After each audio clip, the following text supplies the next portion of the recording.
Hola amigos, bienvenidos a este tiempo de la radio dedicado a la historia.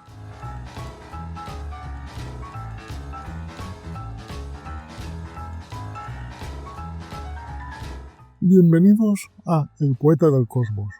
Hoy nos sumergiremos en una de las épocas más fascinantes de la historia de la ciencia, el siglo XVII, un tiempo de transición entre la visión medieval del mundo y el nacimiento de la ciencia moderna.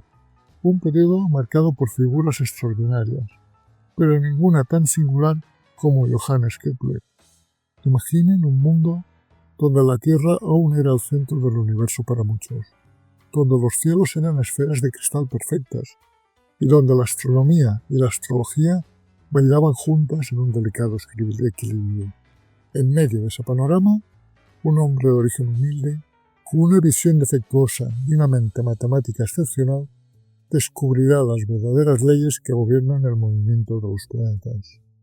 Esto no es solo un relato sobre ciencia, es una historia sobre perseverancia, sobre la búsqueda de la belleza matemática en el caos y sobre cómo la colaboración entre dos personalidades opuestas puede cambiar el curso del conocimiento humano.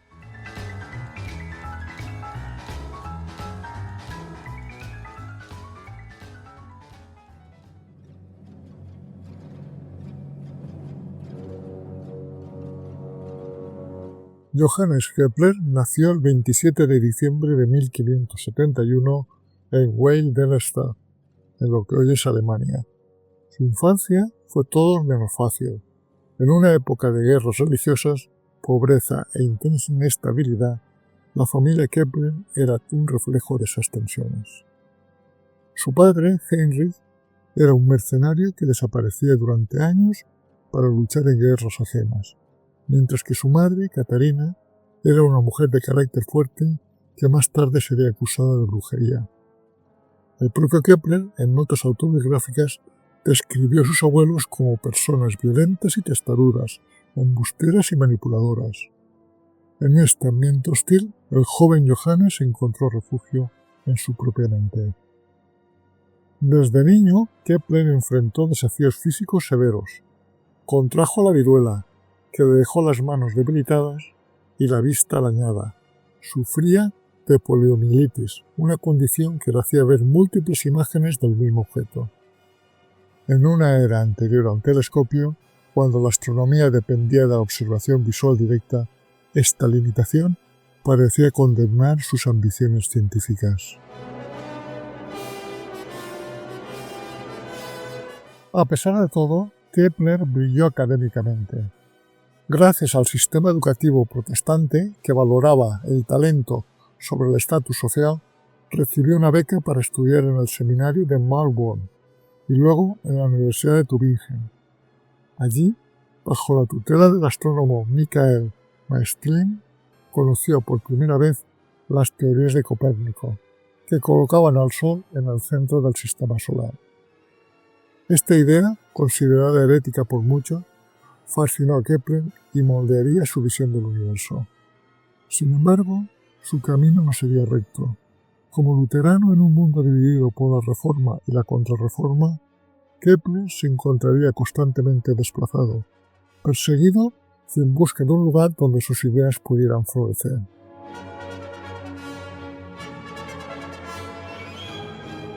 En 1596, con solo 25 años, Kepler publicó su primera obra importante, El misterio cósmico. En este libro propuso una idea asombrosa, que las distancias entre los planetas correspondían a las esferas inscritas y circunscritas a los 5 sólidos platónicos perfectos.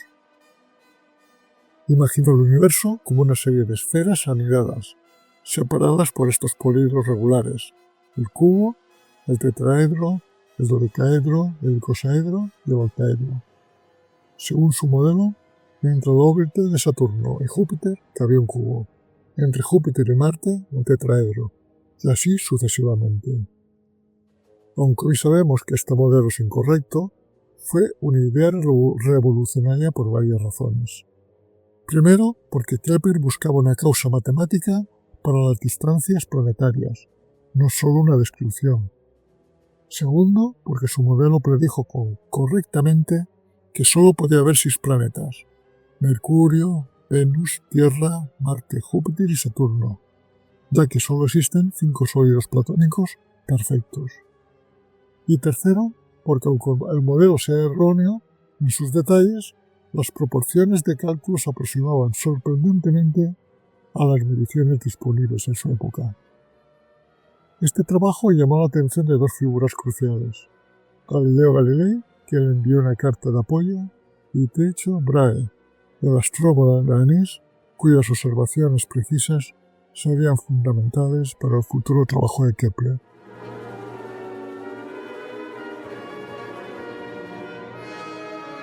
Mientras Kepler desarrollaba sus ideas teóricas en Graz, Dinamarca, Tycho Brahe había construido el observatorio más avanzado de Europa. Hijo de la nobleza danesa, Tycho había dedicado su vida y fortuna a medir las posiciones de los planetas y estrellas con una precisión sin precedentes. Sus observaciones tenían un margen de error de solo 1 minuto de arco, algo extraordinario para la época pretelescópica. Pero Tycho tenía un problema. Sus datos eran increíblemente precisos, pero él no podía explicarlos. Había desarrollado su propio sistema del mundo, un compromiso entre el geocentrismo de Ptolomeo y el heliocentrismo de Copérnico, en el que todos los planetas, excepto la Tierra, giraban alrededor del Sol, y este conjunto giraba alrededor de la Tierra, un sistema complicado que no encajaba perfectamente con sus propias observaciones.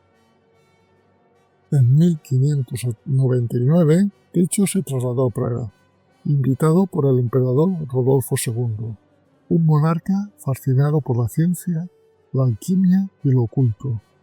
Allí, Tycho se convirtió en matemático imperial, con acceso a recursos, pero también con la obligación de completar las tablas rudolfinas, un catálogo estelar de precisión sin precedentes que llevaría el nombre del emperador. Fue en este contexto que Tycho invitó a Kepler a unirse a él en Praga. El encuentro inicial fue tenso. Tycho, el noble, orgulloso y posesivo con sus datos; Kepler, el teórico brillante pero sin recursos, desesperado por acceder a esas mediciones precisas.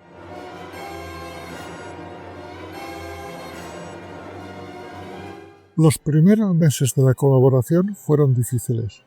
Tycho desconfiaba de Kepler, temiendo que éste usara sus preciados datos para apoyar el sistema copérnico que Tycho rechazaba.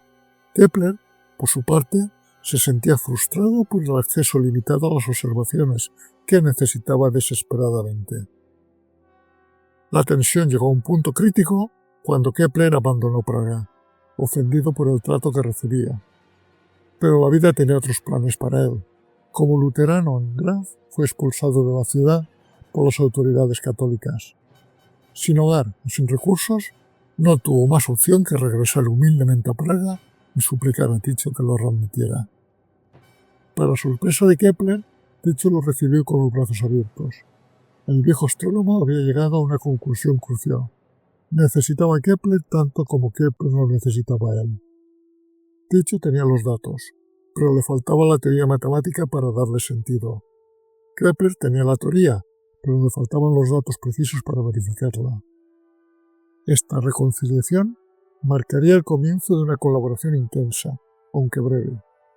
Durante los siguientes meses, Kepler trabajó incansablemente analizando las observaciones de Marte, el planeta cuyas órbitas presentaban las mayores anomalías respecto a los modelos circulares tradicionales.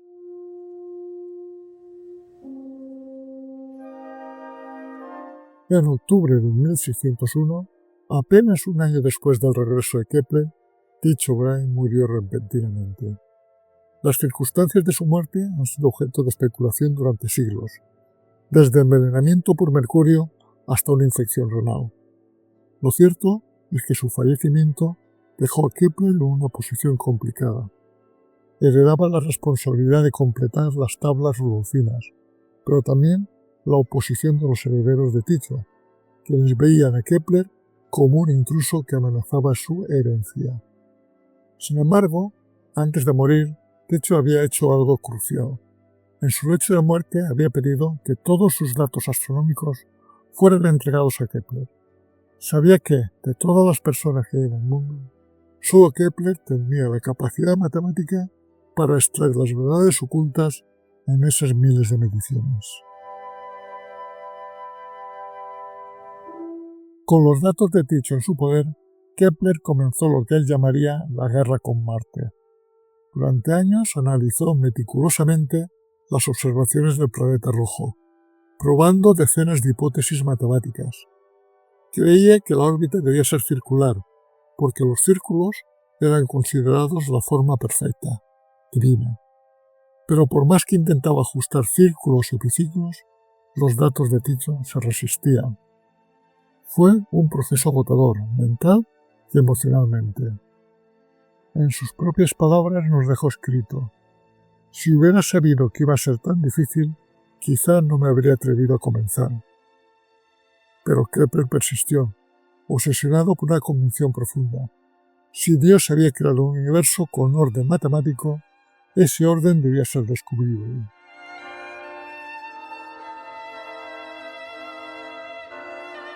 El momento de la revelación llegó en 1605, después de años de cálculos exhaustivos. Kepler descubrió que si abandonaba el prejuicio de la circularidad y consideraba una órbita ovalada, los datos de Tycho encajaban perfectamente. Pero no con cualquier óvulo. Una elipse, una figura matemática conocida desde la antigüedad griega, pero nunca aplicada a los cielos. Fue una idea radical, casi herética. Desde los tiempos de Platón y Aristóteles se creía que los cuerpos celestes se movían en círculos perfectos, porque los cielos eran el reino de la perfección. Las elipses, con sus dos focos y su forma aplanada, parecían imperfectas, indignas del cosmos. Pero los datos no mentían. Kepler formuló lo que se convirtió en su primera ley del movimiento planetario. Las órbitas de cada planeta es una elipse, con el Sol en uno de sus focos. Esta simple afirmación revolucionó la astronomía. No más epiciclos sobre epiciclos para salvar las apariencias. No más esferas de cristal, solo elipses simples y elegantes.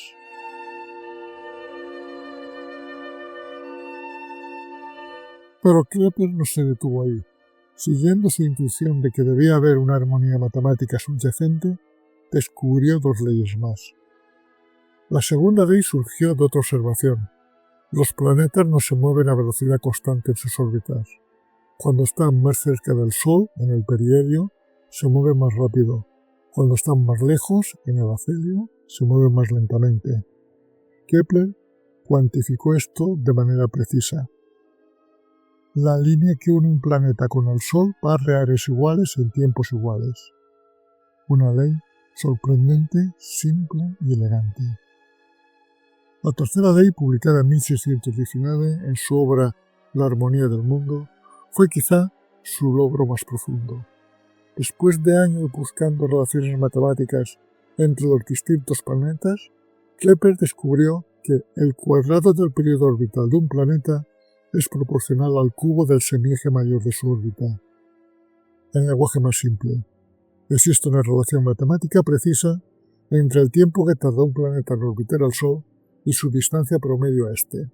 Una ley que, aplicada por igual a Mercurio, el planeta más cercano, y a Saturno, el más lejano, conocido en su época. Kepler estaba extasiado. Creía haber descubierto la música de las esferas, la armonía matemática que Dios había tejido en la estructura del cosmos. En sus escritos describió cómo cada planeta canta una nota en la sinfonía universal, con frecuencias relacionadas con sus velocidades orbitales. Mientras realizaba estos descubrimientos extraordinarios, la vida personal de Kepler era caótica. Europa estaba desgarrada por la Guerra de los 30 años, un conflicto religioso y político que arrasó ciudades y desplazó poblaciones enteras. Kepler se encontró perseguido por católicos y protestantes por igual. Su vida familiar también fue difícil. Su primera esposa e hijos murieron jóvenes. Se casó nuevamente, pero la pobreza y el desplazamiento constante marcaron sus días. En 1615, su madre fue acusada de brujería, un cargo que podía llevarla a la hoguera. Kepler dedicó 6 años a su defensa, viajando, reuniendo testimonios y utilizando su reputación científica para salvarle la vida. Finalmente, en 1621, ella fue liberada, pero murió al año siguiente agotada por el calvario.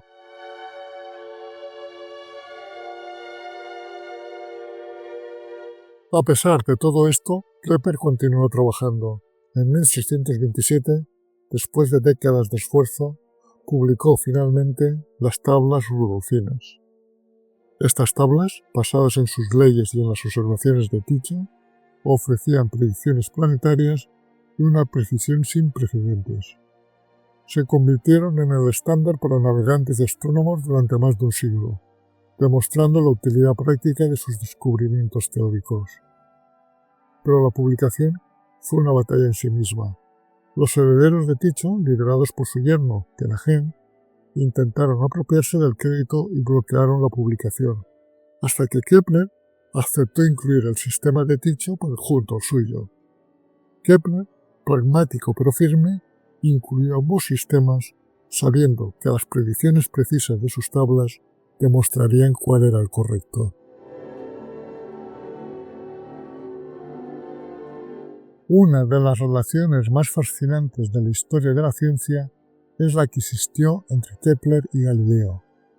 Aunque contemporáneos y ambos defensores del heliocentrismo, su comunicación fue problemática.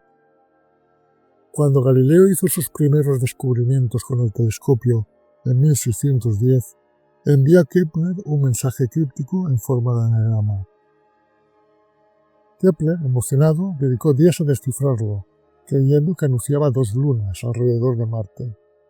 En realidad, Galileo se refería a los anillos de Saturno que su rudimentario telescopio no podía resolver claramente. A pesar de este malentendido, Kepler apoyó públicamente a Galileo cuando éste publicó El mensajero sideral, en 1610.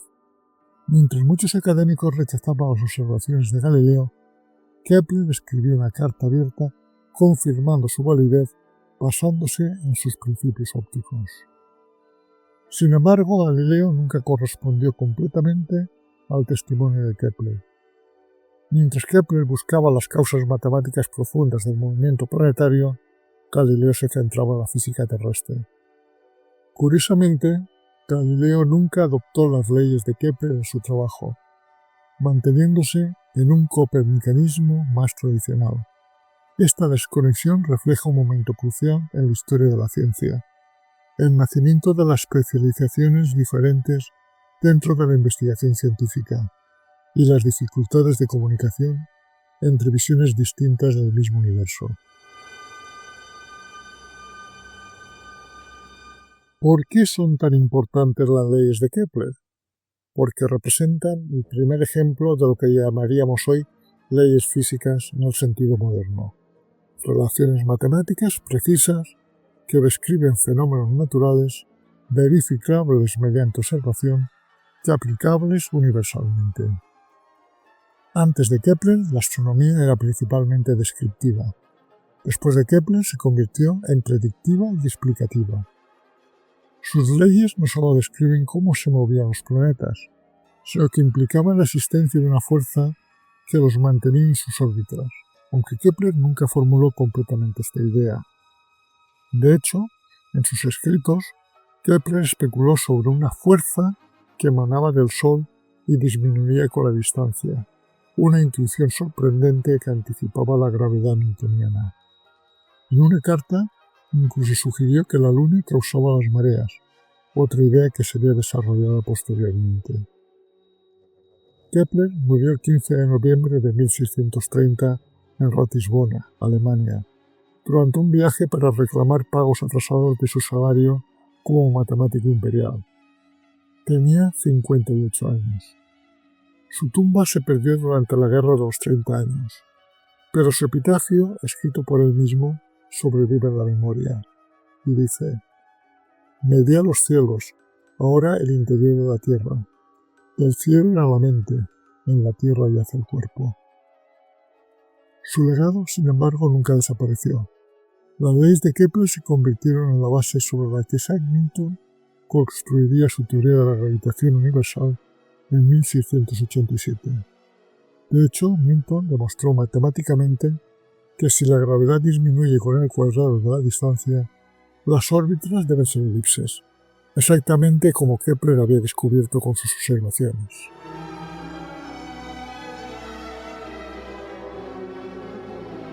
Johannes Kepler fue una figura de transición en el sentido más profundo. Vivió entre dos mundos, el místico y el matemático, el medieval y el moderno. Creía en la astrología, pero la sometió a criterios matemáticos. Buscaba la mente de Dios en el universo, pero lo hacía mediante mediciones precisas y cálculos rigurosos. Su método combinaba intuición mística con verificación empírica de una manera única. Creía que Dios había creado un universo matemáticamente bello y que era deber del científico descubrir esa belleza. Esa convicción lo llevó a persistir desde donde otros habían abandonado, o buscar patrones donde otros solo veían datos dispersos. Pero más allá de sus logros científicos específicos, Kepler nos dejó un ejemplo perdurable, el de la perseverancia intelectual contra toda adversidad. Trabajó en medio de guerras, persecuciones religiosas, pobreza y tragedias personales. Pidió hijos, defendió a su madre de cargos de brujería, fue desplazado de ciudad en ciudad y sin embargo nunca abandonó su búsqueda de la armonía cósmica. En un mundo que a menudo separa la ciencia del humanismo, Kepler nos recuerda que el asombro y la precisión pueden coexistir, que la búsqueda de la belleza puede llegar a descubrimientos verdaderos, que las matemáticas no son solo un lenguaje utilitario, sino posiblemente el idioma en que está escrito el universo. Por eso lo llamamos el poeta del cosmos, porque tomó el caos aparente del movimiento planetario y encontró en él una poesía matemática, una sintonía de elipses y áreas, de periodos y distancias, una música de las esferas que, aunque silenciosa para nuestros oídos, resonaba claramente en su mente matemática.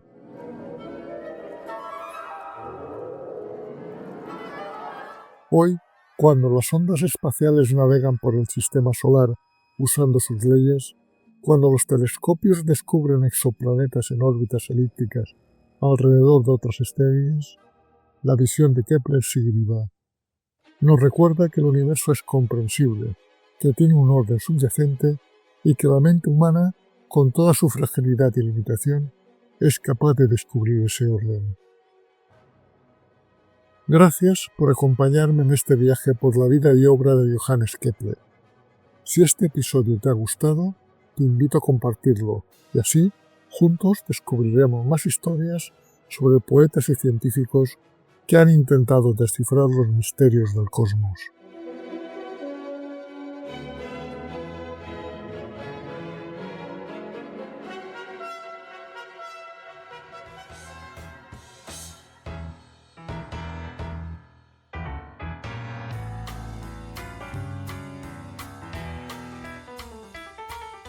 Si estás interesado en otros temas de historia, nos puedes seguir en YouTube en mi canal Desde mi Retiro y en iVoox, Spotify y Google Podcast en el canal Un poco de Historia. Este proyecto radiofónico, creado desde mi retiro en la España profunda, es una realización, para bien o para mal, de José Luis García, ciudadano del mundo.